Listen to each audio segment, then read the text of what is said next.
happens if the GSEs leave? What does that do for innovation? I think we're in for some tough times around a lot of the regulatory, and I think we're going to be jumping through hoops, and we're going to be doing something, and they're going to change something. And, you know, I said in the beginning of that crisis, once we got Congress involved in trying to run the mortgage industry, we're in a lot of trouble. With any new regulation that comes out, you're going to see innovative vendors come out with a solution for the regulation du jour, right? And I think the important thing is that all of the vendors take an approach of working together, in my opinion, to embrace some of these vendors that come up with a solution to the problem of the day. And in my opinion, is working together seamlessly to provide a more of a holistic solution for lenders. Part of the problem is most people don't even understand the impact of these regulations, and so it's going to take collectively everyone in this room to get together and say, hey, do you have a solution that works? Can we all get together and make our solutions work for our lender partners? Because at the end of the day, all the vendors that are in this room are trying to make their lender partners better. So I think it's embracing each other's technologies and getting together to provide more holistic solutions to these. We all can't do everything for everyone. So. I think one of the keys, and we even saw some of that this evening, is what almost I would classify as niche innovation.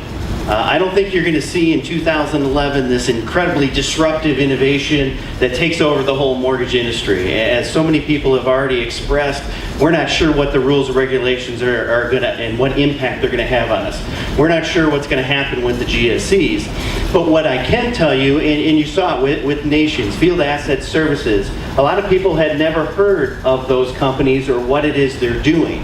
And I think when you look at the challenges that are taking place in the industry, there's going to be companies that have innovative ways to address those challenges. And there's going to be things that happen that are byproducts of whether it's Dodd-Frank, whether it's the GSEs, that we didn't plan for, we didn't anticipate, but because of a business need, a pain point, somebody is going to get very innovative, very creative to solve and address that specific issue. An upcoming regulation on April 1st that is a microcosm, I think, of a lot of the other things that we're going to see as Dodd-Frank unfolds in front of us. If you look at the blogosphere, there seems to be two camps. There's the Humphrey Bogart camp. Regulations. We don't need no stinking regulations.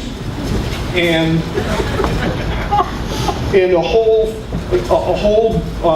very vitriolic collection of people who go off on a tune on that way. And then there are those groups and organizations who have addressed the needs of LO compensation in some way to innovate some actual solutions to the problems presented by the folks. And to toot our own horn a little bit, Optimal Blue has worked in that area to make that easier for correspondent lenders to manage the change that's coming with respect to that law.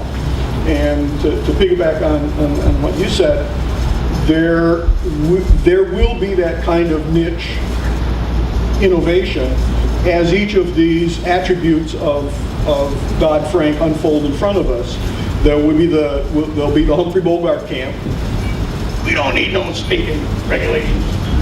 And there'll be the folks who roll up their sleeves and how can we make a going business out of the consequences of this decision.